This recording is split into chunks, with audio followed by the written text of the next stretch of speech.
Il vous a méprisé, il a évoqué vos ancêtres comme des peuples dominés incapables de reconnaissance. Il a restreint les visas pour vos proches. Il a même suspendu les liaisons aériennes entre Alger et Paris. Et pourtant, malgré tout cela, oui, malgré tout, la France continue d'importer le gaz algérien, elle continue d'encaisser les milliards injectés chaque année par la diaspora dans son économie. Et dans l'ombre, elle appelle encore Alger dès qu'un dossier devient sensible en Méditerranée ou au Sahel. Macron vous a manqué de respect, mais il ne peut pas se permettre de se passer de vous. Et aujourd'hui, je vais vous le démontrer avec des données précises, des faits tangibles, des sources vérifiables. Pourquoi la France est-elle coincée? Pourquoi Macron se retrouve-t-il en position fragile face à l'Algérie? Et surtout, pourquoi, peu importe ses discours ou ses mises en scène devant les caméras, il finit toujours par revenir comme il l'a toujours fait, parce que lorsqu'on dépend, l'orgueil disparaît. Bienvenue si c'est la première fois que vous tombez sur cette vidéo. Vous êtes exactement là où il faut être. Ici, il n'y a qu'un objectif, dévoiler ce qu'on vous cache, ce que vos médias n'osent pas aborder parce que cela dérange, parce que cela bouleverse les perceptions. Mais avant d'aller plus loin, j'ai besoin de vous. D'où me regardez-vous en ce moment depuis l'Algérie, depuis la France, Paris, Lyon, Marseille, ou peut-être la Belgique, le Canada, le Royaume-Uni, l'Allemagne. Les Émirats, écrivez votre ville, votre pays en commentaire, parce que ce que je vais partager aujourd'hui concerne chaque Algérien, peu importe où il vit dans le monde, et je veux savoir d'où vous m'écoutez. Et si vous n'êtes pas encore abonné, faites-le maintenant, parce qu'ici, on ne construit pas juste une audience, on bâtit quelque chose de plus fort. Un collectif qui réfléchit, qui analyse, qui refuse les récits faciles. Cliquez sur le bouton rouge, rejoignez-nous. On continue. Aujourd'hui, on va travailler en 3 grandes parties. Première partie, la dépendance énergétique, ce que la France achète à l'Algérie en gaz et en pétrole et pourquoi elle ne peut pas arrêter. Deuxième partie, la dépendance humaine et économique, ce que la diaspora algérienne apporte réellement à l'économie française, ces chiffres que BGA ne veut pas vous montrer. Et troisième partie, la dépendance géopolitique, le Sahel, la Méditerranée, les migrants, tous ces dossiers où, sans l'Algérie, la France est aveugle et impuissante. On commence. Réfléchissez à ça juste une seconde. Imaginez un homme. Cet homme vous méprise. Il dit du mal de vous à ses amis. Il ferme sa porte quand vous arrivez. Et pourtant, chaque matin, il se lève, il appuie sur un bouton et il chauffe sa maison avec votre énergie. Chaque matin, sans exception, même quand il vous insulte la veille. Cet homme, c'est la France. Ce bouton, c'est le gaz algérien. Parlons de chiffres, des vrais, des chiffres officiels, vérifiables, que personne ne peut nier.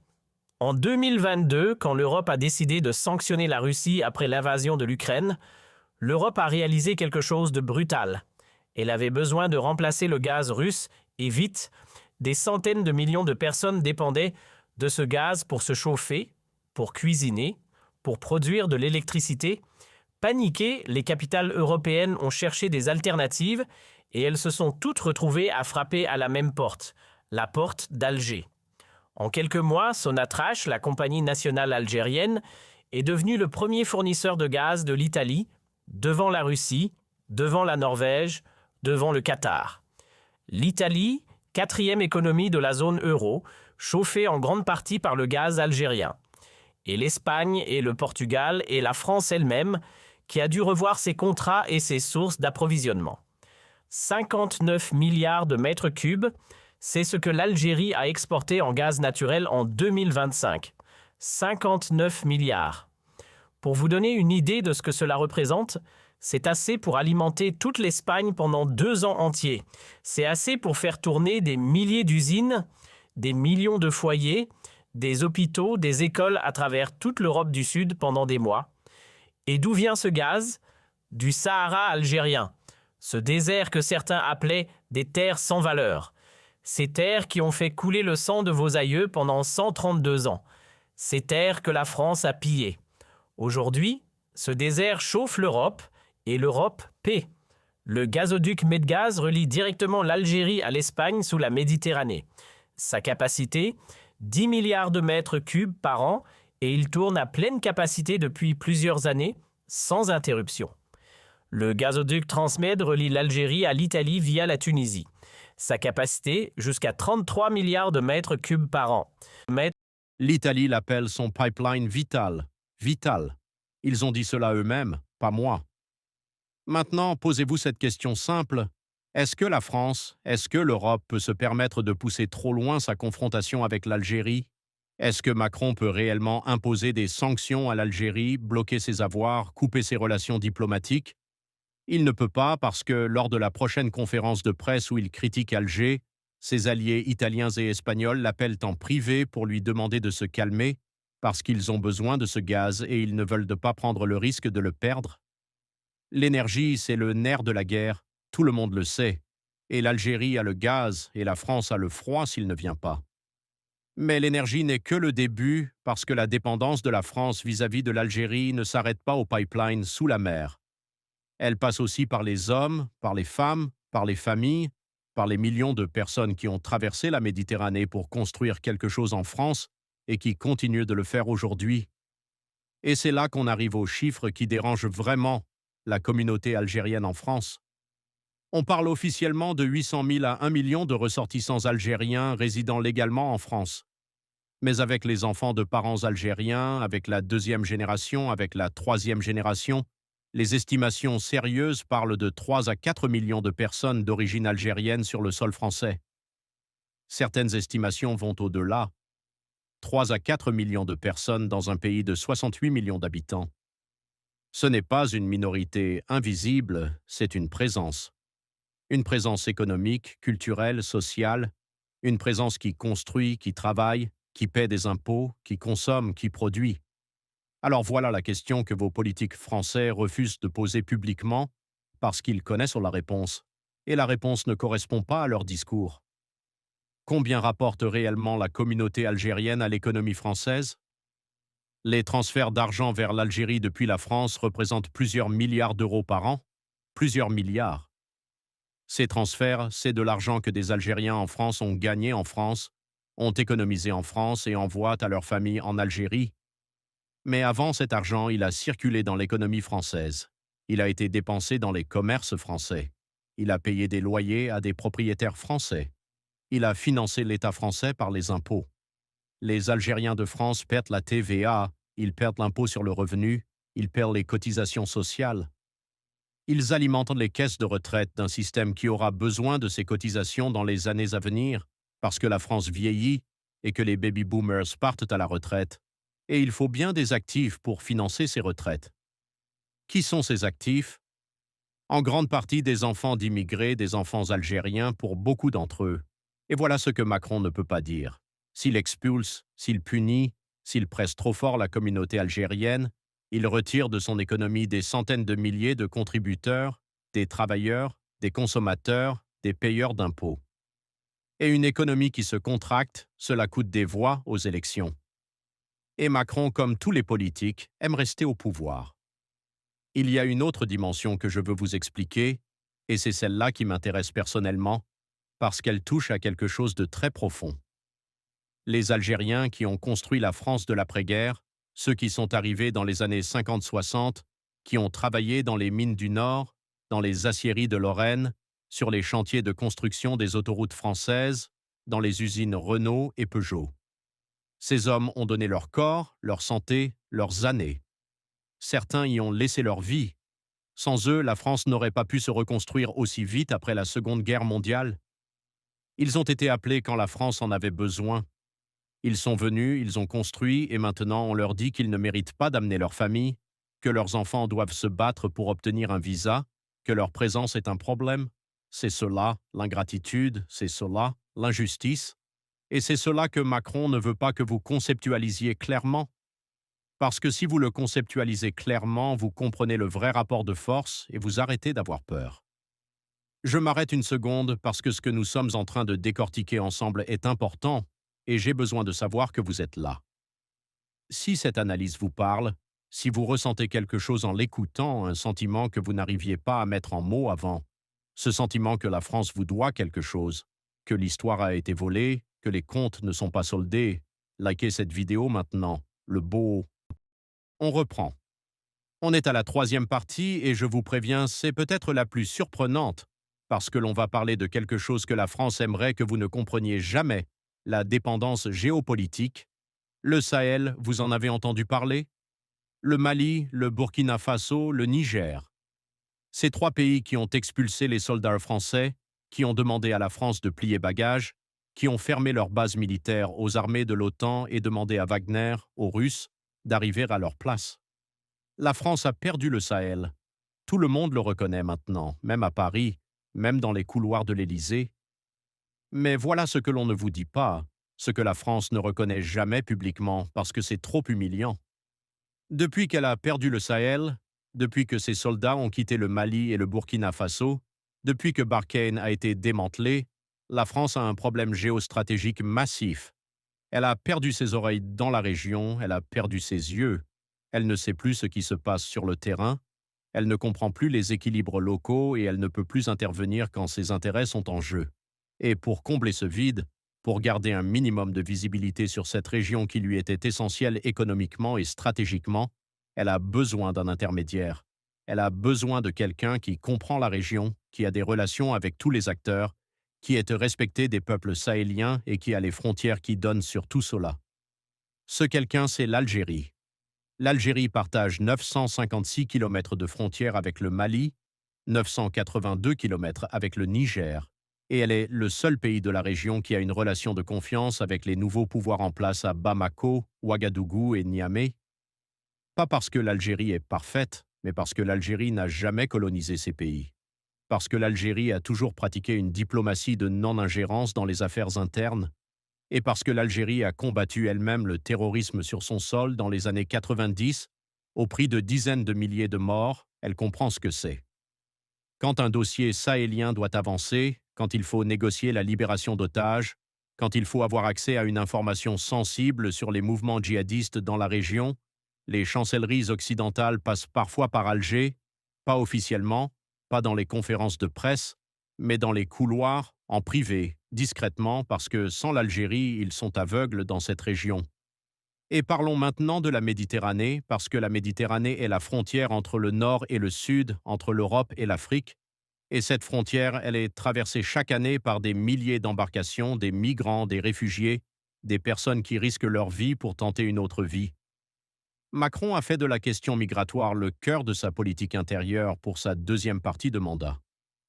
Il sait que l'immigration fait peur à une partie de son électorat. Il sait que les partis d'extrême droite utilisent ce sujet pour grignoter ses bases. Et il sait que pour contrôler les flux migratoires depuis l'Afrique, il a besoin de la coopération des pays de transit. Le premier pays de transit pour les migrations vers la France et l'Europe depuis l'Afrique subsaharienne, c'est l'Algérie. Les routes migratoires passent par le Sahara algérien, par les villes du sud algérien et vers les côtes algériennes. Si l'Algérie décide de fermer les yeux sur ces migrations, les chiffres explosent. Si l'Algérie coopère activement avec les autorités françaises et européennes, les flux se régulent. C'est aussi simple que cela, et Macron le sait parfaitement. Quand il a bloqué les visas algériens, quand il a provoqué la crise diplomatique avec ses déclarations sur le système politico-militaire algérien, qu'est-ce qui s'est passé? L'Algérie a rappelé son ambassadeur à Paris, elle a fermé son espace aérien aux avions militaires français et la coopération sécuritaire en matière migratoire a été suspendue. Les résultats ont été immédiats sur le terrain. La France a senti les effets très vite, et très vite les canaux diplomatiques ont commencé à s'activer discrètement pour trouver une désescalade. Pas officiellement, pas en reconnaissant ses torts publiquement. Macron n'a pas ce courage-là, mais en reprenant les discussions, en essayant de reconstruire quelque chose, parce que l'on ne peut pas se permettre de perdre la coopération algérienne sur ce dossier.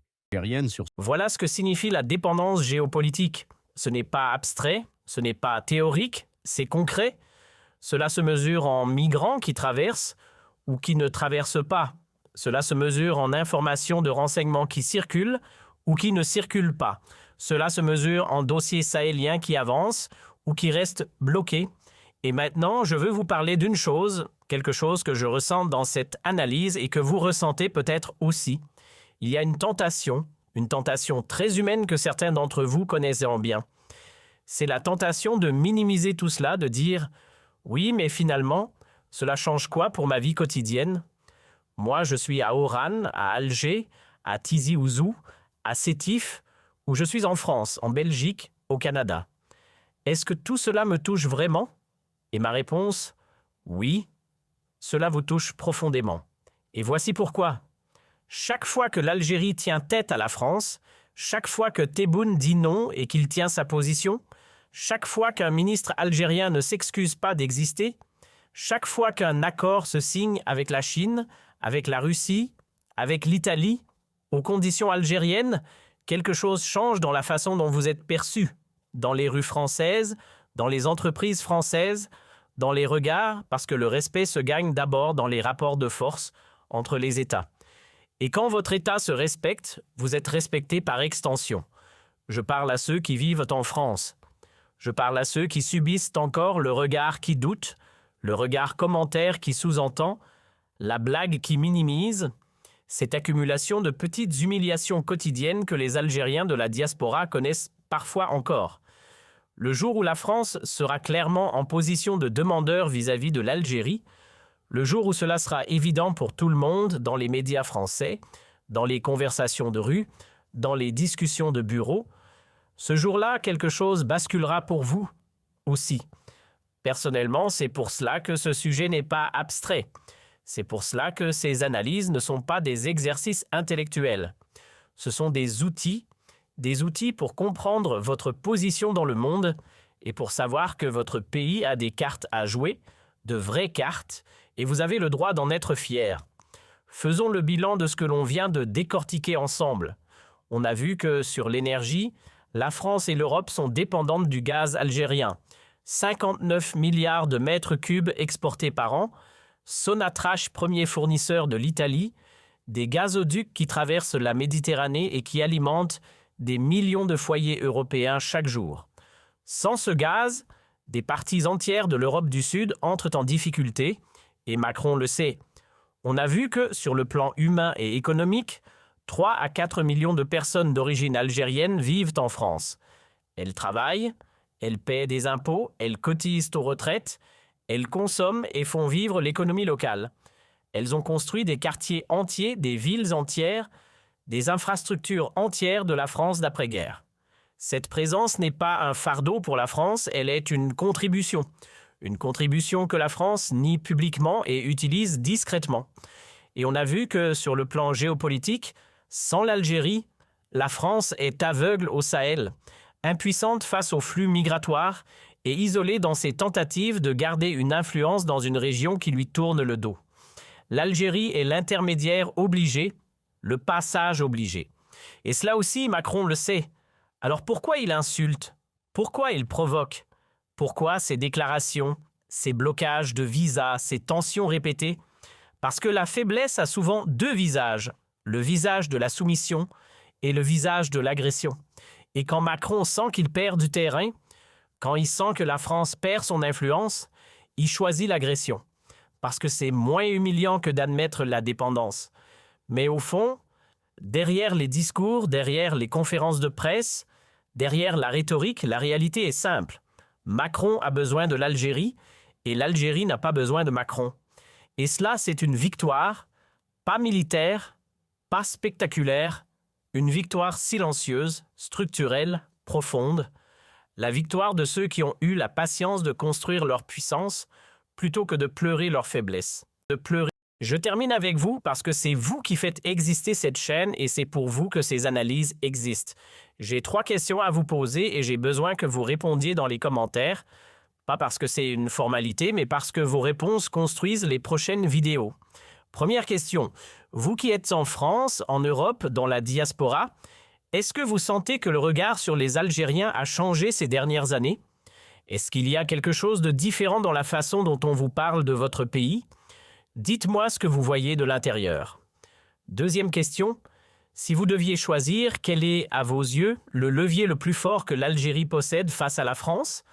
Le gaz et l'énergie, la diaspora et son poids économique, ou le positionnement géopolitique, le Sahel, la Méditerranée? Je veux savoir ce que vous pensez vraiment.